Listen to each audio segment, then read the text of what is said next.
porque personas como tú la hacen grande.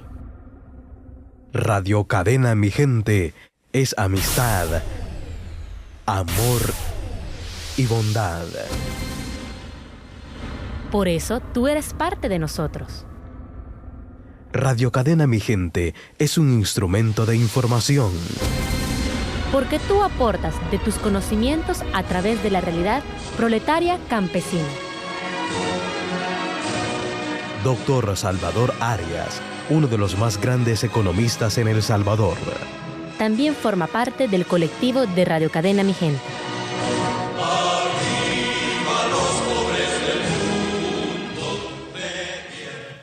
Así que muy buenas tardes, vamos a tener una edición más de este programa, Realidad Proletaria y Campesina, como les dijimos el viernes pasado, que explicamos los contenidos de los capítulos 1, 2 y 4 del Atlas de la Pobreza y la Opulencia, donde como síntesis veíamos que en los 20 años de los 4 gobiernos de Arena,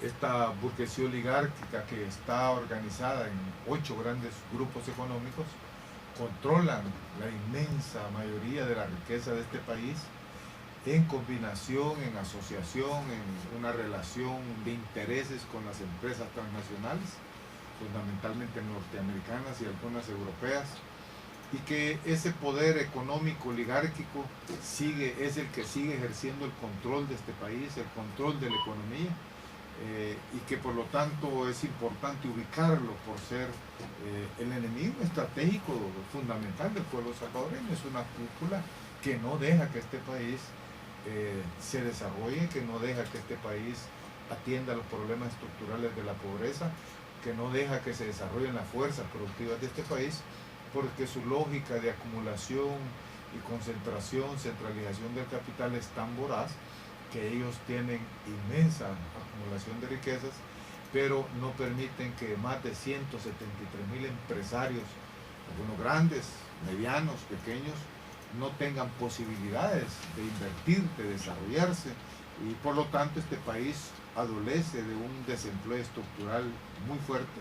Pero además este grupo oligárquico ha quebrado el Estado, lo tiene endeudado, no paga impuestos y por lo tanto es la negación a la posibilidad de desarrollo de este país. Y esa es una cosa que en este libro se establece de manera clara y meridiana. Y también establecíamos cómo en este libro está desarrollada con toda profundidad los altos niveles de pobreza que tiene El Salvador en todas partes.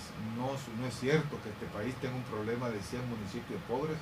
En los 264 municipios de este país hay una pobreza aguda.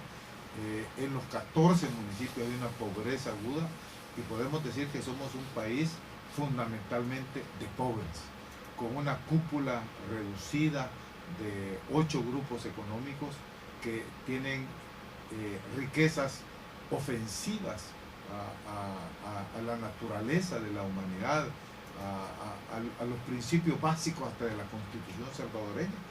Familias que tienen 1.000, 1.500, 2.000 millones de dólares, 800 millones de dólares de riqueza, contra una pobreza masiva donde de cada 100 familias, 85.4 familias, personas de cada 100 no tienen suficiente para vivir y por lo tanto están en diferentes situaciones de pobreza.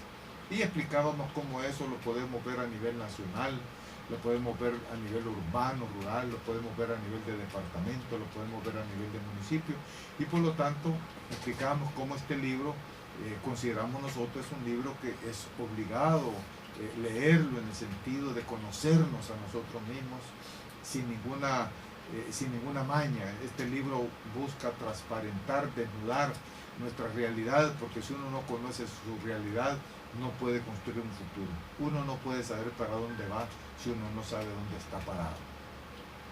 Entonces nosotros habíamos dicho que este programa lo íbamos a dedicar a explicar el capítulo 3 del libro, ¿verdad? Habiendo establecido en lo anterior cómo se daba, cuál era la situación de la riqueza y la pobreza, la opulencia en El Salvador, y vamos ahora a ver cuál es el planteamiento, porque el libro no solo hace una lectura científica utilizando el instrumental marxista, el materialismo científico, en los 20 años de esta tragedia arenera, en este modelo neoliberal que lastimosamente sigue vigente en El Salvador y que tenemos que desmontarlo e iniciar un proceso de transición. Pues aquí, después de leer todas estas problemáticas estructurales de la economía salvadoreña heredadas de estos 20 años de neoliberalismo arenero, el capítulo 3 hace un planteamiento de cómo salir de este problema en el caso de nuestra sociedad, de nuestro país. ¿Es viable una alternativa? Y aquí hablamos de una alternativa y hablamos de su viabilidad. Y esto es lo que vamos a hablar ahora. Entonces, ese capítulo 3 se llama Buscamos una democracia con desarrollo sustentable, sin pobreza y con paz social, construyendo la democracia socialista. Y decimos la democracia socialista porque en el socialismo se da una verdadera democracia. En la medida que el Estado socialista funciona con el centralismo democrático, no solo en las estructuras del Estado, sino que también en la conformación y organización de la sociedad y en la toma de decisiones de la sociedad de una forma a través del método del centralismo democrático, donde la participación de todas las personas de la base hacia arriba participa en las diferentes tomas de decisiones. Igual como existe un proceso de dirección, de coordinación, de liderazgo en la economía socialista, en la sociedad socialista, pero es un liderazgo que obedece en una forma dialéctica a los intereses y busca los beneficios de la sociedad de su conjunto y no únicamente de un grupo elitista, de una clase burguesa, como es el caso en nuestro país, una burguesía oligárquica, sino que en el socialismo se busca en esa lógica la desaparición de las clases de forma tal que todas las personas tengan los mismos derechos, tengan las mismas obligaciones y se cree una sociedad justa, una sociedad con ética, una sociedad con principios humanos, una sociedad que tenga una relación armónica y de desarrollo con los recursos naturales, de forma tal que es una sociedad que busque la existencia de la humanidad y no la destrucción de la humanidad, que es la característica del capitalismo. Ustedes han escuchado cómo en esta crisis que vive el capitalismo mundial, es un capitalismo que ya no encuentra salida y no tiene salida en sí mismo. La crisis que tienen los países europeos, los Estados Unidos, todos los países desarrollados están en una crisis profunda. Yo les digo, estoy haciendo un análisis que espero sacar ese libro el próximo año, donde analizo cómo la única economía que no tiene crisis en este momento en el mundo es la economía socialista de China, ¿verdad? China continental, la República Socialista de China no tiene crisis. Es la única que no tiene ni crisis económica ni crisis social. No obstante, como ustedes ven, hay una campaña ahí a través de ese premio Nobel que dicen que está queriendo estigmatizar una situación en China a través de una persona, cuando los 1.300 millones de chinos que vienen de una historia muy complicada. China tiene una historia de guerras, de imperios, de reinos, y desde que llegó Mao Zedong por primera vez China se integró y está en una marcha, así como fue una marcha larga para la toma del poder, está en una marcha larga pero creciente, constante, de desarrollo de una sociedad socialista, y es una sociedad que en los últimos 15 años, 20 años, eliminó la pobreza en más de 400 millones de personas. Nadie en la historia había logrado lo que China ha logrado y sigue en esa ruta. Ahora China está buscando el desarrollo de la parte interior de China, como se va a conquistar el oeste de China para atacar la pobreza rural, porque todavía hay pobreza en China. Acuérdense que eran 1.300 millones de personas fundamentalmente pobres, así como nosotros, y ahora en China se habla que la pobreza se ha reducido, donde se habla que hay unos 300, 400 millones todavía de personas en una situación difícil de pobreza, de 1.300 millones. O sea que estamos hablando nosotros de una relación de pobreza muy inferior a la situación que tenemos nosotros, donde de cada 100 personas, pues nosotros tenemos 85 pobres. En cambio, en el caso de China, la pobreza ha disminuido al 20 y pico % de cada 100 personas. Entonces, esa situación, esa crisis del capitalismo la vivimos nosotros. Y como le hemos explicado. Pero hay salida, tenemos salida y tenemos que transitar, como decimos acá, a la democracia socialista. Entonces el capítulo 3 se llama Construyendo la democracia socialista. Me decía un compañero el miércoles pasado, estuve presentando este libro a la bancada de diputados y diputadas de la fracción legislativa de nuestro partido, el FMLN, y me decía uno que por qué yo hablo de democracia socialista, si de hecho se sabe que en el socialismo hay democracia, sí, pero hay que explicitar y hay que tener claro que existe una democracia socialista, que no es la democracia burguesa, que esta democracia burguesa realmente no es una democracia en el sentido, si uno quiere asumir que la democracia significa que todos tienen los mismos derechos, los mismos deberes, que todos tienen satisfechas sus necesidades. Porque en la democracia burguesa que nosotros vivimos se caracteriza fundamentalmente porque la gente ejerce el voto.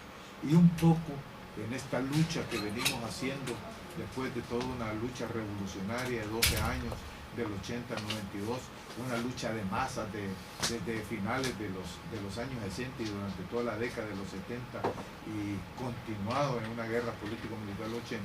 Hemos logrado una democracia donde hemos logrado ablandar, ¿cómo podría decir?, quitarle algo a esta democracia burguesa en el sentido que por lo menos el pueblo va capturando espacios en el Estado.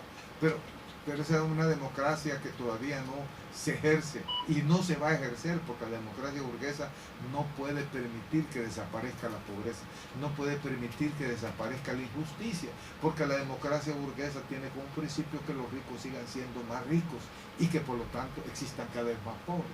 Por eso es que tenemos que buscar una democracia diferente, la democracia socialista. Esta democracia burguesa nos permite votar. Ahora podemos hablar un poco más. Ustedes ven, tenemos este medio de comunicación, esta radio cadena Mi Gente, que es una expresión del pueblo salvadoreño, pero ustedes ven también bloqueada en buena forma y de manera muy intensa y constante por el aparato político del Estado, por la gran burguesía de este país, por el poder económico, bloquea esta radio, no la deja que se desarrolle. Hay una confabulación porque es una radio que en la medida que busque desarrollar una verdadera conciencia revolucionaria en el pueblo, que permita construir un poder alternativo para construir una democracia socialista, porque la democracia socialista solo se debe ejercer cuando el poder económico, político y social de las estructuras del Estado estén en poder del pueblo. Entonces va a haber una democracia socialista. Ahora no hay democracia.